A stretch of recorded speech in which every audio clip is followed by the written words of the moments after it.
도와주셔서 감사합니다. 아유, 예, 네. 감사합니다. 네. 고맙습니다. 아유, 예, 여러분 안녕하십니까. 여기는 경기도 남양주, 주소가 어떻게 되죠? 정확하게? 강산타워 306호입니다. 예, 강산타워 306호에 있는 백주선 남양주시장 예비후보 사무실에 와 있습니다. 네, 반갑습니다. 안녕하십니까. 와주셔서 감사합니다. 아유, 예, 네. 예. 백주선 후보는 현직 변호사고요. 중앙대 출신이고요.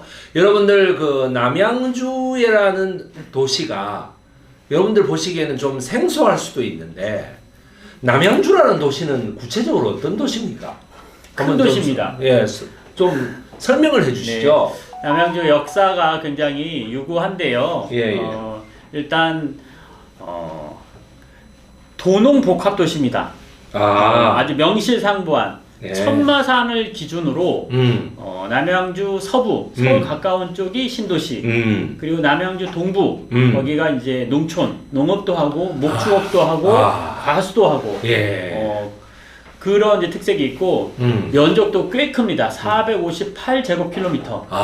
서울 면적이 한 3분의 2 정도 됩니다. 458제곱킬로미터. 네네네. 우와. 3분의 2 정도 되고 예. 엄청 크죠. 예. 그래서 약간 포도송이 모양입니다. 예. 그래서 남양주는 이제 천마산을 가운데 놓고 개발축이 약간 서쪽으로 싹 기울어있습니다. 그러니까 저기 별내 지금 다산 그 가운데 왕숙 예. 요 이제 왕숙 신도시가 3기 신도시 중에 제일 크고요. 네. 남양주 자족성을 확보하기 위해서 가장 대규모로 개발이 되고 있고 그래서 지금 인구가 72만 조금 넘는데 네, 100만이 넘어야 이제 특례시가 되거든요. 특례시가 되면 이제 행정 권한이 좀 강화가 됩니다. 예. 그리고 좀 더 자율성이 높아지기 때문에 그 도시에 맞는 계획과 실천을 할 수가 있게 되거든요. 네네. 그런 것들이 이제 준비되고 있는 커가고 있는 미래형 도시 그리고 기회의 도시가 남양주다 이렇게 말씀드릴 수 있습니다. 서울 강남권에 계시는 분들에게는 다산 신도시로 유명한. 맞습니다. 예. 그 다음에 서울 저 북부 쪽에 계시는 분들에게는 별내 신도시로 유명한. 맞습니다. 예. 그런 곳이 되겠습니다. 네. 여기가. 이게 뭐 신도시만 있는 게 아니고 전통적인 도농복합체로서의 역할을 충실히 하고 있다고 하니까. 맞습니다. 막 그 부분에 있어서는 우리 백주선 후보님께 남양주의 미래를 맡겨도 되지 않겠나. 뭐 처음부터 이렇게 말을 하고 들어갑니다. 맡겨주십시오. 남양주라는 도시는 지금 6월 3일 날 지방선거가 있기 때문에 우리 백주선 변호사께서 어쨌든 간에 지금 시장에 출마해 계시거든요. 6명의 예비 후보가 아직도 있습니다. 아직도. 내일부터 토요일부터 일요일까지 경선 이틀 동안 휴일날에 와 우리 시민들 빡세겠어요. 휴일날 그렇게 나들이 가셨다가도 전화 받고 나들이 간 상황에서도 전화 받고 다 하는 거지 뭐. 그래가지고 해가지고 4명을 골라냅니다. 6명 중에 최다 득표자 1명을 고르는 게 아니고요. 4명을 골라내서 그 4명은 본선에 진출합니다. 무조건 진출합니다. 무조건. 그 4명의 진출해서 어떻게 돼? 그 다음에 4명이 이제 경선을 해가지고 그 4명 중에 1명이 과반을 넘길 경우에 바로 시장이 되고 안 될 경우에는 상위 투표자 2명이 결선을 한다고. 맞습니다. 그 결선이 23, 24일. 그죠? 예. 이런 복잡한 과정을 거치게 된 이유가 뭡니까? 너무 복잡한데요. 첫 번째는 이제 정청래 당 대표께서 억울한 컷오프를 없게 하겠다. 그래서 사무공천. 자격 심사를 해서 자격이 특별한 하자. 굉장히 무리를 일으켰거나 큰 범죄를 일으켰거나 해당 행위를 했거나 그런 경우가 아니면 일단 각주 경선을 할 수 있도록 한다. 그러니까 물론 이제 지지율 차이가 현격하거나 평가 횟수 점수 차이가 현격한 경우에는 컷오프를 하기도 하는데 그런 정도의 이제 차이가 나지 않으면 경선을 이제 하게 한다라는 것 때문에 우리 남양주 시장 후보로 6명이 나왔는데 다들 자격도 되고 훌륭하셔서 예비 후보 6명 전원이 예비 경선을 하고요. 그 중에 말씀하신 것처럼 4명을 예. 뽑아서 경선을 하는데 이제 본 경선 이렇게 또 표현하고요. 네, 이 예비 경선은 권리당원 100%입니다. ARS 방식. 권리당원 100%. 네. 네. 그래서 전화 오면 받아야 되고 둘째 날에는 이제 못 받는 사람들에 한해서 직접 전화를 걸어서 투표할 수도 있습니다. 자세한 내용은 이제 안내가 이제 갈 겁니다. 네. 예. 이렇게 경선이 치러지는 와중에 그럼 과연 백주선이라는 사람은 어떤 사람이냐? 네. 예. 사람들이 궁금하지 않겠습니까? 네. 예. 많이들 궁금해하십니다. 예, 그렇죠. 대통령이 지금 계엄을 저질러 가지고. 네. 대통령 자격도 윤석열 박탈당하고. 근데 그 이름 진짜 올리기 싫어가지고 진짜 안 하고 있는데 그래가지고 대통령 그러면은 이재명 대통령으로 착각할 수 있으니까. 그렇습니다. 네네. 윤석열이라는 사람이 계엄을 저질러서 재작년. 네, 재작년. 그게 벌써 재작년입니다. 12월 3일 날 계엄을 저질러서 수많은 정치인들과 수많은 시민들이 여의도 국회 앞에 가가지고 그걸 막았습니다. 맞습니다. 예, 그 막을 때에 우리 백주선 후보님 뭐 하셨습니까? 저는 국회 앞에 있었습니다.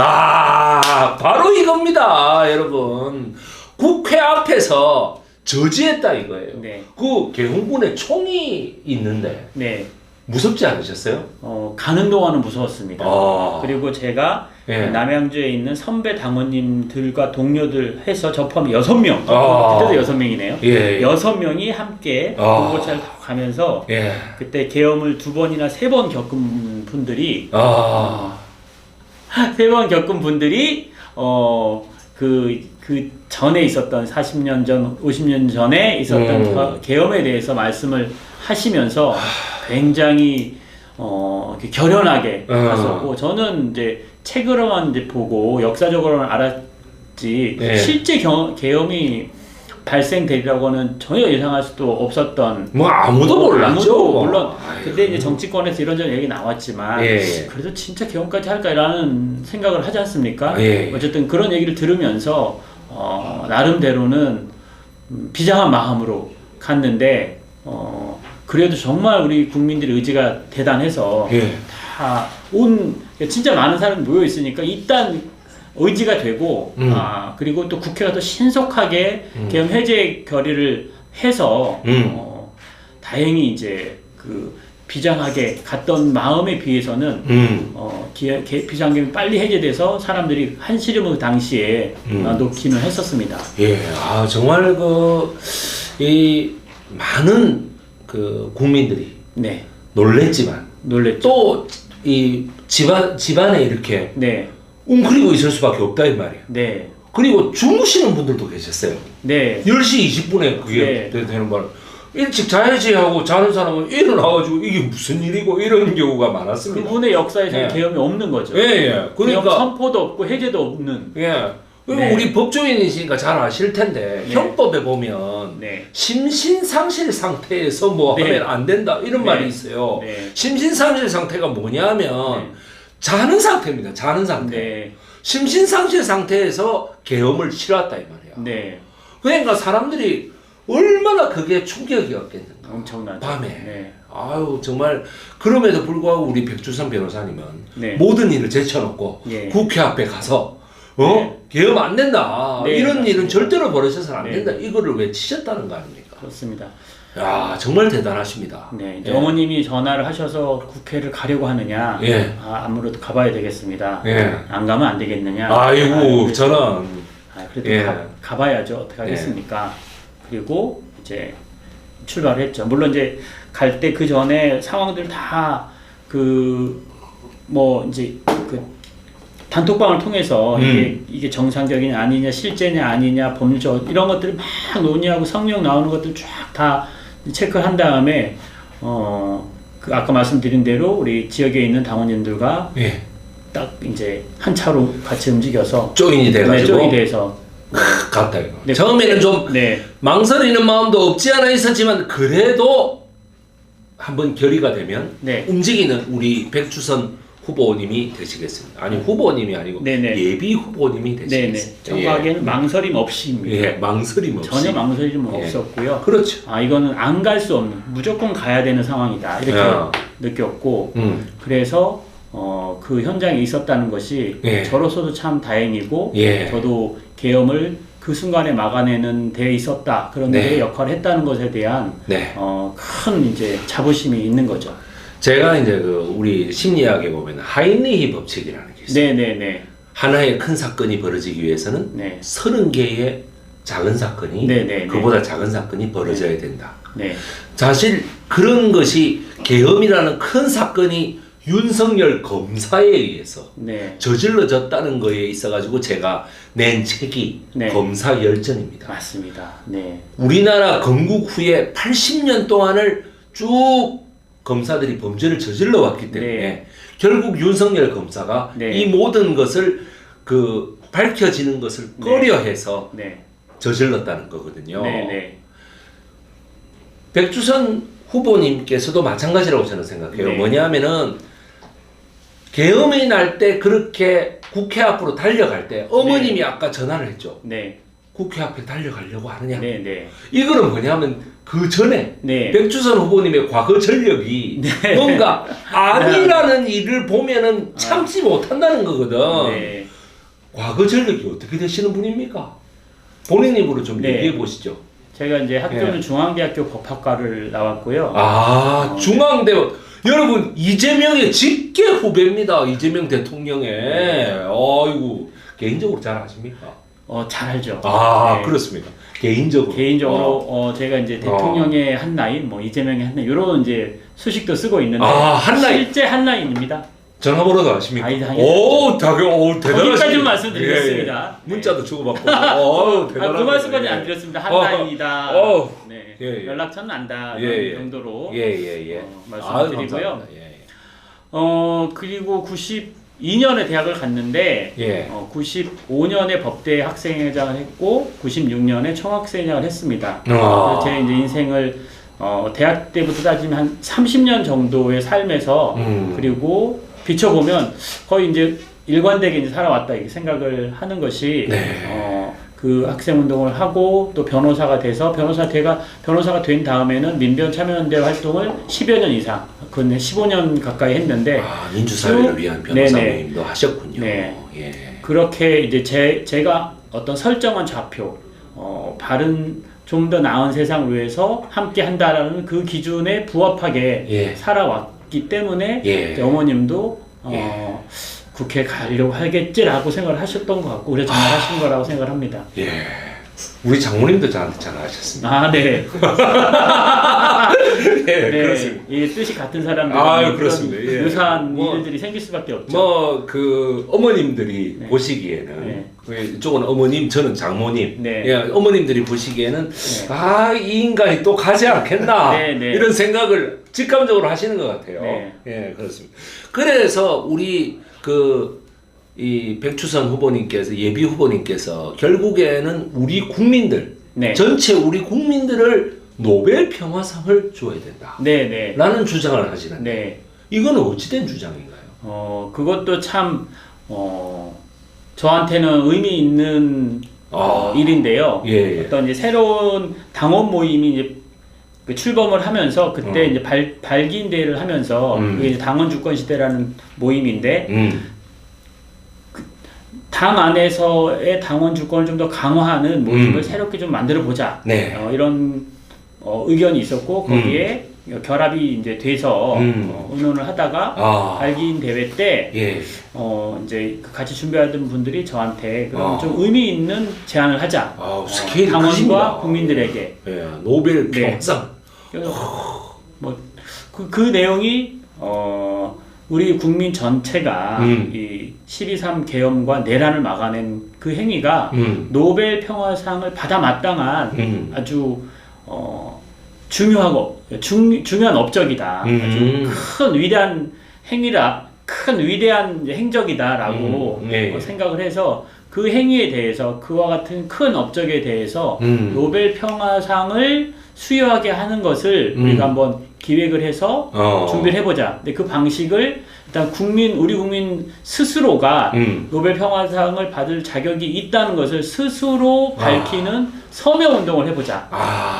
서명운동. 네, 그렇게 해서 서명운동을 이제 시작하기로 했고요. 이제 이제 전국 단위에서 하는 온라인 중심으로 많이 이제 펼쳐집니다. 이제 QR 코드를 만들어서 온라인으로 추천할 수 있게. 근데 저는 남양주에서 거점을 만들어서 현장에서 천막을 치고 현수막도 붙이고 이렇게 해서 서명을 직접 받았고요. 이거 받을 때 굉장히 시민들의 호응이 좋았습니다. 아, 그러니까 네.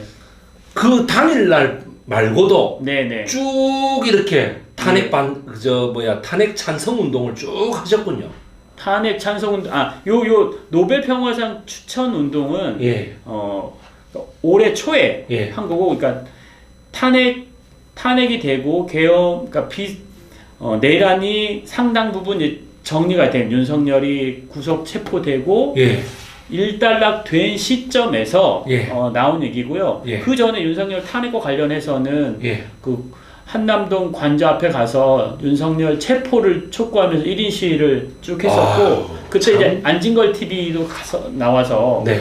엄청 그 1인 시위 중에 가장 추운 날이었는데 제가 2시간을 서서 방송을 한 적이 있었어요. 아이고 저런. 네. 예. 이렇게 이제 1인 시위도 하고, 그리고 한덕수나 최상목도 내란에 가담했기 때문에 뭐 고발하는 데도 이제 앞장을 서고, 네네. 그리고 이 남양주 지역에서는 남양주 지역에서도 탄핵을 촉구하는 네. 1인 시위라든지 여타 집회들을 같이 하면서 꾸준하게 윤석열 탄핵 촉구 운동을 했었죠. 네. 네. 아이고 참 그 백주선 후보님의 여러 가지 활동을 제가 듣다 보니까 4인 경선으로 끝날 뿐이 아닙니다. 최종 경선까지 가서 후보가 돼가지고 국민의힘에 그 윤석열의 사법고시 동기, 예. 연수원 동기, 네. 주광덕이를 박살내는 역할을 해야 된다. 저는 그렇게 생각하고 있어요. 제가 반드시 내란 정당의 잔재를 남양주에서 뽑으려고 네. 하고요. 그래서 제가 작년부터 남양주 문제들에 대해서 다각도로 검토를 하고 주광덕 현 시장의 직무회기 부분에 대해서 시민을 대리해서 공수처에 고발도 했습니다. 네. 그래서 지금 공수처에 고발될 정도로 네. 위법 사항이 있었나요? 이제 3가지 큰 이슈가 있는데 그 중에 한 가지 이슈를 했었는데 예. 이 남양주 지역의 복합 시설에 예. 방사능 수치를 초과하는 건축 자재가 사용되었음에도 불구하고 그런 것들이 계속 드러났음에도 불구하고 아무런 시정 조치가 없었던 것이에요. 네. 그리고 그 부분이 법률에 위반된다고 저는 이제 판단을 해서 네. 시민들의 생명과 안전을 위해서 네. 적극적으로 이제 고발을 했고 네. 현재 수사가 진행 중입니다. 네. 그렇습니까? 자, 그렇다면은 우리가 탄핵으로 다시 한번 돌아가 봅시다. 윤석열, 네. 그 다음에 김용현, 그 다음에 박한수, 네. 그 다음에 최상목, 네. 그 다음 한덕수, 요렇게까지 네. 백주선 후보님께 아주 특별한 의미가 있으시다고. 요 5명이. 이제 일단 이 사람들이 전체가 예.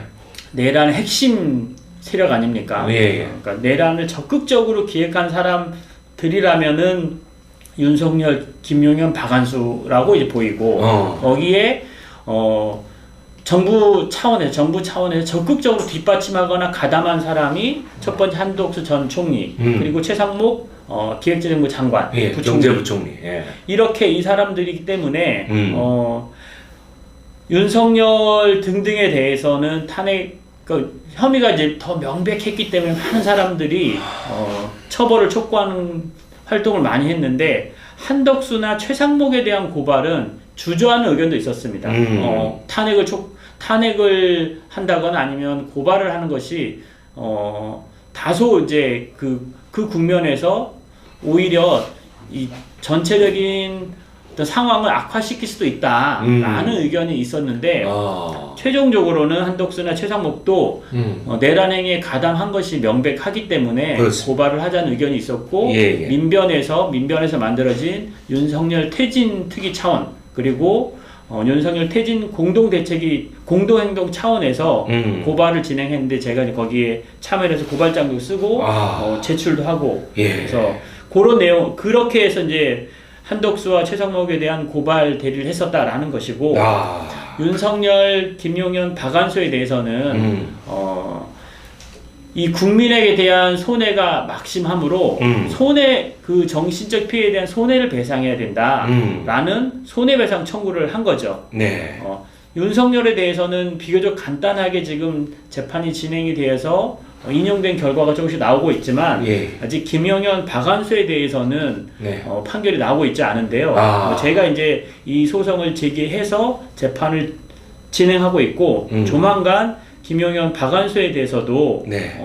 그 국민에게 끼친 정치적 피해에 대해서 손해를 배상하라는 판결이 나올 것으로 기대를 하고 있습니다. 예, 여기서 박한수는 국민의힘 경남도지사 박완수가 아닙니다. 예, 여러분들 네. 그 착각하지 마시기 바랍니다. 네. 예. 다 아시죠? 김용현은 그 당시 국방부 장관, 박한수는 그 당시 계엄사령관. 그렇죠. 핵심적인 이 내란 행위의 총책임자, 순회 우두머리라고 볼 수 있어서 이들에 대한 책임 묻자 이런 차원에서 손해배상 청구를 한 겁니다. 예, 우리가 저 내란만 가지고 뭐 시장의 자질을 평가할 수는 없으니까. 네네. 시장의 자질 중에 가장 기본적인 거. 시장이 이제 뭐냐면 인구를 증가시켜야 된다. 네. 옛날에 조선시대에 보면 지방수령의 7사라고 해서 그 중에 제일 으뜸이 뭐냐면 인구를 증가시켜야 된다. 네. 그럼 자, 남양주시가 지금 인구가 얼마죠?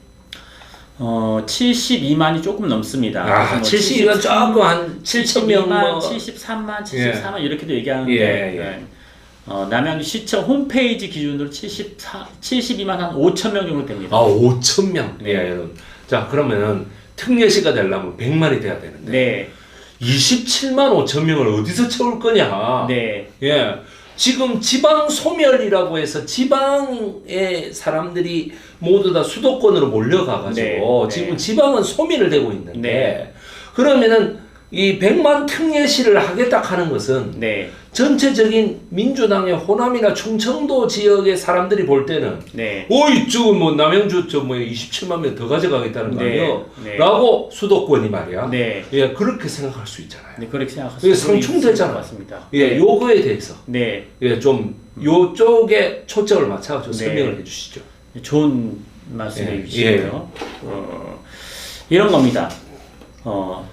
수도권, 특히 신도시의 첫 번째 역할이 무엇인가 하면은 서울의 과밀한 인구를 이동시키는 겁니다. 그러니까 왜 신도시를 개발하게 되었느냐? 수도 서울이 너무 과밀화돼서 사람 살기 어렵다. 그 안에서 다 해결이 안 된다.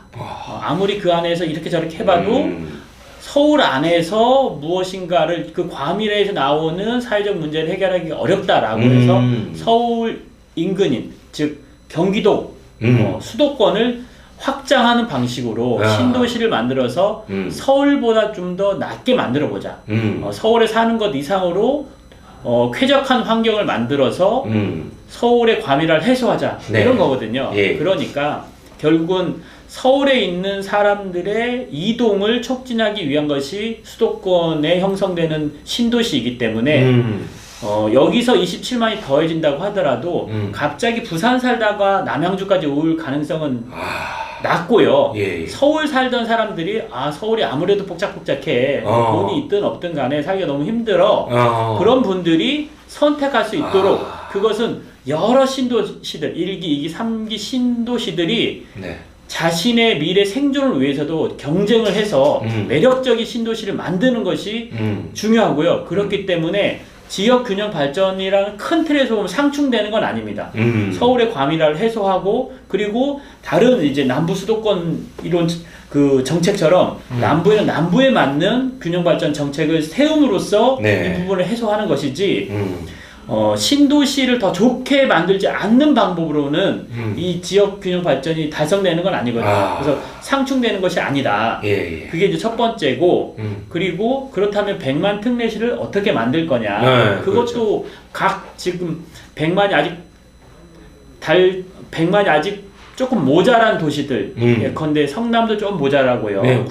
부천도 좀 모자라고 이렇지 않습니까? 85만 명. 그런 도시들도 비슷한 고민을 할 건데 그냥 신도시를 만든다고 인구가 채워지는 것은 아니거든요. 왕숙지구 3기 신도시 왕숙지구에 뭐 6만 6천 호의 새로운 새로운 주택이 공급이 되지만 그 공급이 다 들어와도 한 18만 정도예요. 네. 18만, 20만 그렇게 수치상은 100만이 안 되지 않습니까? 20만이 들어온다고 해도 92만 정도인 것이고 그렇죠. 그런데 그 20만 명이 다 남양주 밖에서 들어오는 게 아니라 남양주 안에서의 내부 이동도 있을 수 있는 것이거든요. 네, 그래서 100만 달성이 쉬운 건 아니다. 그렇다면 100만 특례시를 만들기 위해 거기에 맞는 비전이 있어야 되는데 세계적인 도시를 만들기 위한 비전이 있어야 된다. 그것을 이제 바탕으로 좀 고민을 하고 있다. 즉 남양주를 세계적인 도시를 만들겠다는 비전을 가지고 계획과 추진을 해야 100만 특례시를 달성할 수 있다. 저는 일단 이렇게 생각을 하는 겁니다. 예, 잘 알겠습니다. 100만 특례시를 달성하는 이 방법 중에 하나로 제가 지금 보고 있는데요. 네. 민주당이 밀고 있는 신재생에너지. 네. 그죠? 네네. 신재생에너지 쪽 인력이 네. 만약에 남양주로 들어온다면 네. 100만 신도시를 또 네. 달성하는 데 도움이 되지 않겠습니까? 네. 근데 이 사람들이 만약에 서울에 뭐 원룸 잡고 네. 남양주를 출퇴근하고 네. 이러면은 이게 안 되는 거잖아요. 그것도 이 사람들이 네. 남양주에서 네. 묵고 자고 네. 직장도 가지고 이렇게 뭔가 네. 주택하고 생활 기반 시설을 다 갖추는 것이 중요하지 않을까요? 네네네. 예, 그렇죠. 그러니까 서울에 살면서 예. 남양주로 출퇴하는 분들도 많이 계십니다. 예, 그렇죠. 그거는 뭐 당연하고요. 근데 반대로 남양주라는 도시의 입장에서는 남양주에 살면서 서울로 출퇴하는 사람들을 좀 커버하거나 아니면 더 중요하게는 남양주 안에서 먹고 자고 즐기고 그렇죠. 누릴 수 있는 도시로 만드는 게 이제 중요한 거거든요. 그런 관점에서 준비를 하는 거고 지금 이제 잠깐 언급한 신재생 에너지에 관해서 이제 말씀하셨는데 저는 그 얘기에 앞서서 세 가지 축으로 이제 생각을 하는 겁니다. 세 가지요? 네, 세 가지 축을 가지고 고민을 하는데 첫 번째는 왕숙 신도시에 이제 첨단 산업 부지가 있는데 거기에 AI 로봇 첨단 제조산업 중심의 첨단 산업 지구를 3곳 정도를 구성해서 새로운 일자리와 활력을 만드는 것이 첫 번째 이제 목표인 것입니다. 그렇게 함으로써 서울뿐만이 아니라 다른 도시 혹은 뭐 서울 이제 그 인근에 있는 뭐 청년들 혹은 여러 이제 사람들이 찾아와서 살 수 있는 공간으로 이제 만들자라는 게 첫 번째인 것이고요. 그리고 이제 두 번째가 한국형 유니버셜 스튜디오라고 해서 그러니까 유니버셜 스튜디오를 유치하는 게 아니라 예컨대 K-팝, 뭐 K-무비, K-푸드 이런 한국적인 것들을 모아놓은 대중문화예술 박물관이라든가 그리고 전시공간, 공연장 그리고 게임 테마파크 등 사실은 유니버셜 스튜디오 자체가 테마파크인데 그 테마파크 안에 다양한 시설들을 종합해 놔서 뭐 남양주 시민들뿐만이 아니라 대한민국 국민들 더 나아가서 세계인들이 다 찾아올 수 있는 K-팝 혹은 K-컬처의 성지로 만들자 이런 개념으로 제시하는 것이 큰 의미의 테마파크인 한국형 유니버셜 스튜디오를 조성하자 이런 계획을 가지고 있습니다. 그리고 거기서 약간 그리고 이제 마지막이 에너지 자립 마을을 만드는 것입니다. 에너지 자립 마을을 만들자는 것은 무엇이냐면 뭐 태양열이라든지 네네 그렇죠. 기본적으로는 태양광 시설인데 풍력이라든지 아니면 여타의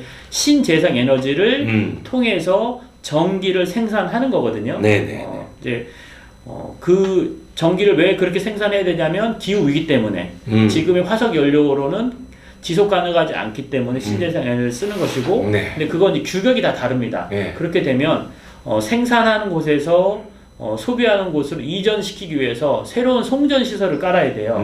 그것은 상당히 많은 불편함 혹은 주민 사이 갈등을 일으키는 요소가 되어서 지금 새로운 대안으로 등장하는 것이 지산지소 지역에서 전기를 생산해서 신재생 에너지를 통해서 신재생 에너지를 생산해서 그 지역에 쓰자. 그러려면은 마을 단위로 그 에너지 자립마을을 구축하자. 예컨대 남양주는 남양주대로, 구리는 구리대로, 가평은 가평대로 이렇게 해서 독자적인 에너지 자립마을을 구축하고 남양주에서 필요한 에너지는 자체 생산을 자체 쓰고 남는 것은 나누고 그래도 더 남는 어떤 소득은 주민들에게 환원하자. 네. 그것을 기본소득처럼 나눠주자. 이런 거거든요. 이렇게 함으로써 남양주가 특색과 매력을 갖춘 도시가 돼서 이 남양주에 사는 사람들의 만족도가 높아지고 네. 그렇게 됐을 때 다른 지역에서 특히 서울에서 서울에서 뽁짝뽁짝 사는 것보다는 남양주라는 쾌적한 데서 더 재밌게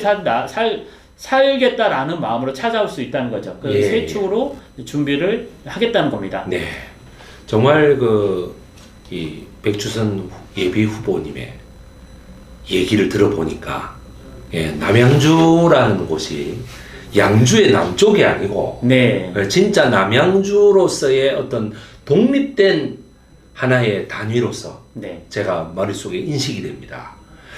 그런 의미에서 보면은 정약용 선생이 네. 참 150년도 전에 네. 여기 아주 200년도 전에 말이죠. 네. 여기에 오셔가지고 뭔가 좀 성견지명을 좀 가지고 여기에서 일하신 것 같아요. 네. 여러분 다산 신도시가 다산 정약용이라는 뜻이에요. 맞습니다. 정약용 선생이 그 18년간의 유배 생활을 마치고 여기 남양주에 자리를 잡았다 이 말이에요. 네.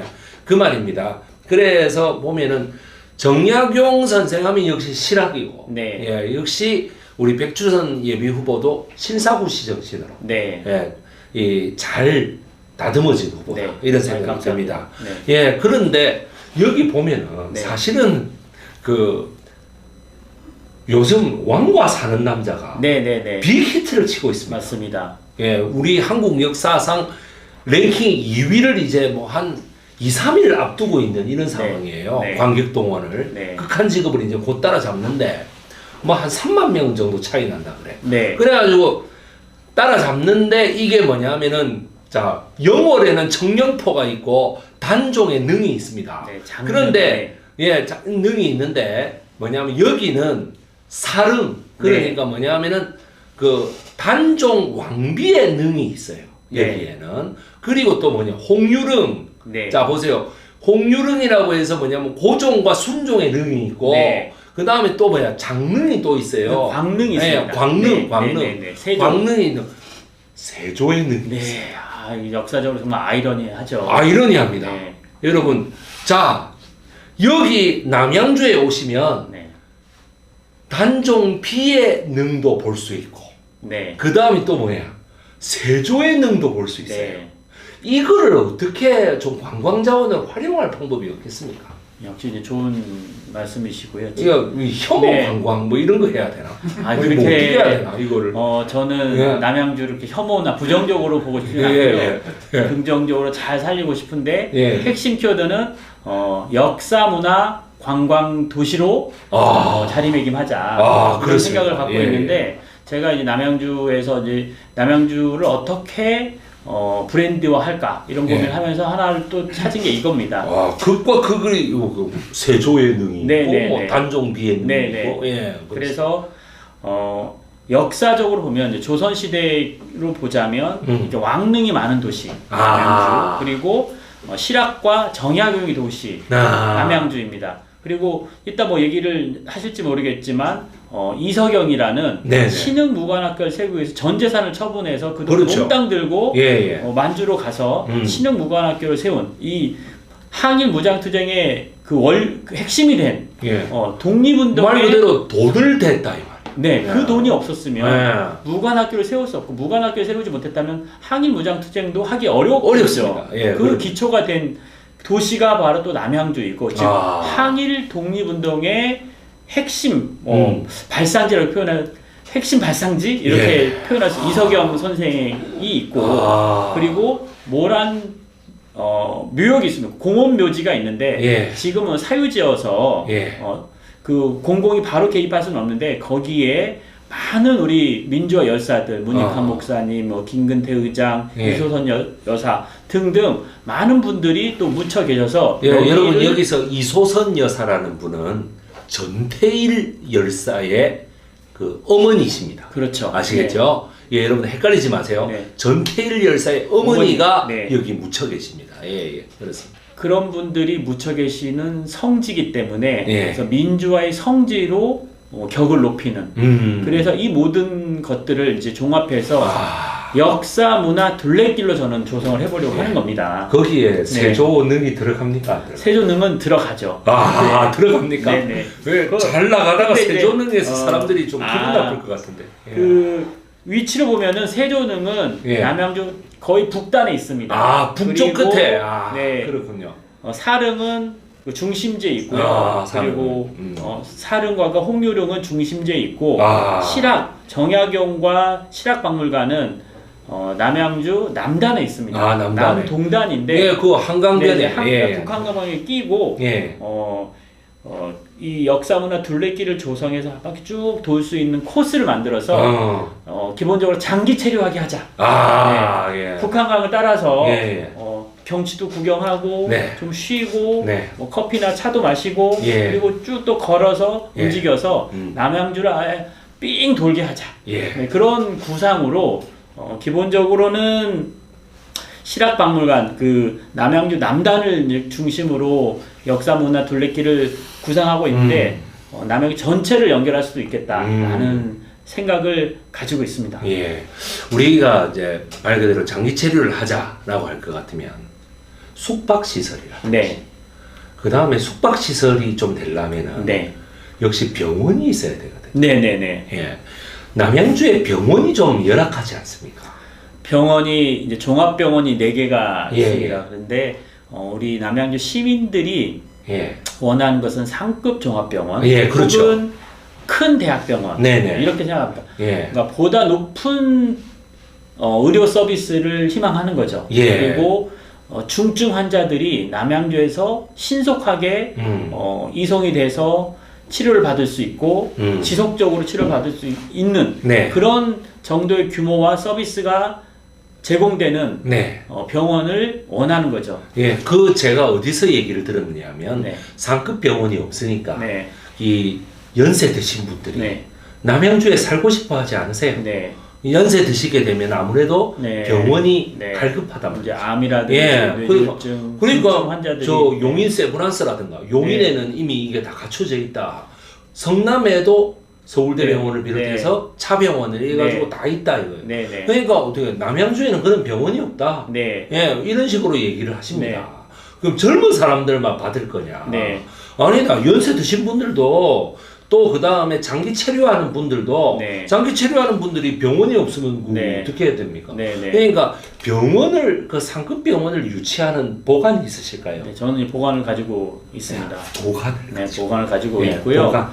이제 그냥 이제 기본적으로 1000병상 이상의 대학병원 혹은 상급 종합병원을 유치하자 이런 게 첫 번째 방향입니다. 그리고 종합병원 지금 4개 종합병원이 있는데 한 500병상 아직 500병상 되는 규모의 병원 종합병원도 없거든요. 그렇죠. 500병상 정도 되는 종합병원도 잘 유치하거나 조성을 하자 이런 이제 생각을 좀 가지고 있습니다. 아직 정책 공약화까지는 하진 않았고요. 다만 대학병원 혹은 상급 종합병원 유치는 제가 반드시 하겠다 이렇게 약속을 한 상황인데 그게 첫 번째이기 때문에 그것에 대해서는 제가 가지고 있는 생각이 있고 기본적으로 대학병원을 유치하기 위한 다각도의 노력이 이제 필요할 거라고 생각을 하고 있습니다. 근데 이제 여러 입지라든지 유치하기 위한 조건이 간단하진 않습니다. 아마 다른 후보들 여기에 대해서 고민을 많이 할 텐데 저는 저만의 이제 고민이 있다 이 말씀을 드리고 두 번째 이제 방법이 지역에 있는 규모 있는 병원을 육성하자 이런 생각을 가지고 있어서 2개 병원하고 그 나름대로 2개 이제 병원하고 협력 체계를 이제 구축을 했습니다. 잘 서로 협력을 해서 그 외부에서 유치하는 것에 대해서도 충분히 검토하고 노력을 하되 그 얘기했던 1000병상의 상급 종합병원 큰 대학병원 그리고 500병상 정도의 종합병원을 조성하기 위한 노력을 남양주에 있는 병원들하고도 한번 잘 협의를 해서 만들어보자. 이런 측면에서 상급 종합병원 혹은 종합병원의 강화 이렇게 생각을 하고 있고 또 한 축이 공공의료원입니다. 경기 동북권에 남양주 동북권에 좀 조성되고 있는 백봉지구라고 하는데요. 지금 경기 남양주 공공의료원이 되는데 남양주하고 양주가 선정이 돼서 추진 중입니다. 남양주의 공공의료원은 그 사업 타당성 관련해서 이미 사업성 있다라고 평가를 받았고 지금 단계는 예비 타당성 조사를 들어가느냐 마느냐의 문제입니다. 예비 타당성 조사를 하게 되면 시간이 많이 걸려서 남양주 시민이 원하는 때에 그 공공의료원이 도입되기가 어렵기 때문에 전체적으로 예비 타당성 조사를 좀 면제해달라. 시급한 국민의 생명과 안전을 위한 필요가 있으니 예비 타당성 조사를 면제해서 공공의료원을 신속하게 지어달라, 짓자 이런 이제 요구를 하고 있는데 저 또한 거기에 힘을 이제 쏟겠다 이런 말씀을 드립니다. 제가 왜 병원 얘기를 꺼내느냐 하면 지금 현재 이재명 대통령께서 정치 쪽으로 확실하게 턴을 하게 된 계기가 성남시에 의료원을 만들자라는 거였어요. 성남시 공공의료원을 만들기 위해서 그 기득권 세력들하고 어마어마하게 싸워 나가야 했다는 얘기죠. 그러면서 이게 이제 성남시장으로서 확실하게 자리 잡게 되고 또 경기도지사로 하게 되고 국회의원도 하고 대통령까지 하게 됐다라고 하는 거에서 제가 우리 중앙대 법대 우리 이재명 대통령의 직속 후배이신 백주선 예비후보께서 남양주라고 하는 시장을 맡기 위해서는 뭔가 공공의료원적인 어떤 그런 비전이 확실해야 되지 않겠느냐. 왜냐하면은 이재명 대통령이 성남시장에 처음 도전했을 때가 성남시가 한 74만 명 정도였다고 합니다. 그러니까 지금 남양주하고 규모가 비슷하죠. 그런데 지금은 90만 명이 되고 이걸 바탕으로 해서 성남시 의료원은 결국 만들어졌습니다. 만들어지고 그걸 바탕으로 해서 대통령까지 되셨다는 거거든요. 그래서 제가 백주선 예비후보께 그 남양주 공공의료원을 만들어야 되지 않겠느냐라는 정책 제안을 새로 드리는 겁니다. 고맙습니다. 이해해 주시겠죠? 지금 다만 제가 새롭게 하는 것은 아니고 이미 추진 중인데 신속하게 되도록 노력을 하겠다, 힘을 쏟겠다라는 말씀을 드리고 제가 그런 영향이 이미 있다. 생각을 갖고 계셨군요. 이미 지금 추진 중에 이미 일부 진행되고 있습니다. 사업 타당성 있다고 평가를 받았고 그렇습니다. 400병상 규모로 추진 중인데 다만 착공을 하기 위해서는 규모가 크기 때문에 예비 타당성 조사를 해야 됩니다. 정말 타당한지 사업성 있다고는 평가됐지만 실제 면밀하게 예비 타당성 조사까지를 거쳐야 그 공공의료원을 지을지 말지를 최종 결정하는 겁니다. 그 절차를 면제하고 바로 지어달라라는 게 남양주 시민들의 요구고 저도 거기에 동의를 하면서 적극 추진하겠다라는 말씀을 드리는 겁니다. 인구가 80만 명이 넘어가면 타당성 조사 안 한다던데요. 우리가 이제 80만이면 안 되고요. 그러니까 제가 지금 말씀드리는 거예요. 그러니까 0.7 이상 받아야 될 거 아닙니까? 이게 좀 뭐냐면 조사가 1까지가 한계인데요. 맞습니다. 뭐냐면 0.5가 넘어가면 그거는 무조건 짓는 거예요. 이제 여러분들 그거를 명심하시고 남양주 시민 여러분, 우리 백주선 예비 후보님의 이런 계획을 정확하게 받아들이셔서 부담을 팍팍 주시기 바랍니다. 왜냐? 빨리 만들어야 되잖아요. 그러니까 부담을 팍팍 주셔서 어떻게든 백주선 예비 후보께서 꼭 시장이 되셔가지고 이 공공의료원을 확실하게 해주시기 바랍니다. 만들어 주십시오. 알겠습니다. 제가 부담을 팍팍 드리겠습니다. 알겠습니다. 병원이 완성되면은 저도 남양주에 와서 살아보도록 알겠습니다. 감사합니다. 저는 지금 용인 시민인데 용인보다 더 살기 좋은 도시 남양주를 만들기 위해서 제가 백방으로 노력하겠습니다. 감사합니다. 오늘 제가 좀 드릴 말씀. 그러니까 제가 일단 얘기를 하고 오늘 참 남양주에 제가 와서 이거 낯선 동네에 와가지고 이 다산 신도시와 별내 신도시, 왕숙 신도시라고 하는 이 세 개의 개념을 가지고 100만 특례 도시를 꿈꾸시는 우리 백주선 예비후보님을 만나 뵀습니다. 역사의식도 충만하시고 아주 탄핵 때에도 누구보다도 앞장서가지고 민중의 뜻을 배반한 깨시민의 뜻을 배반한 윤석열 정권을 타도하는데 앞장섰던 분입니다. 뭐 시장 자격은 충분하다 생각하고요. 예, 다음에 또 4명으로 솔가내지고 나면 네. 제가 다시 한번 와가지고 네. 찍어도 되겠습니다. 알겠습니다. 예, 네, 근데 네. 그때는 좀 더 구체적으로 네, 네, 예, 네. 한번 좀 긴 시간으로 네, 예, 알겠습니다. 한번 해보도록 하죠. 네. 예, 우리 백주선 예비 후보님의 네. 남양주 시민에게 드리는 마지막이 아니고 1차 메시지를 네. 오늘 제 방송을 통해서 공개하도록 하겠습니다. 해주시죠. 1차 메시지를 가기 전에 그럼 이제 저는 이제 왜 남양주 시장으로 이제 출마를 이제 결심하게 되었느냐 예. 이 부분을 좀 보충해서 말씀을 드려야 될 것 같아서 예. 급하게 마무리 멘트 하는 것을 붙잡고 예. 말씀을 드렸습니다. 이재명 대통령 출마의 배경, 왜 정치를 하게 되었는가에 관해서 우리 백이성 작가님이 잘 말씀해 주신 것처럼 저는 내란 세력을 완전히 남양주에도 뿌리를 뽑겠다.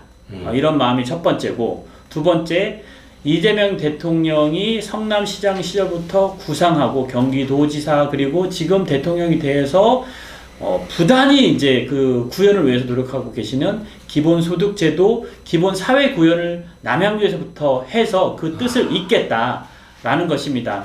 그래서 기본사회라는 것은 국민이 필요한, 시민이 필요한 기본적인 서비스를 충분히 공동체가, 중앙정부가 그리고 지방정부가 제공하는 사회입니다.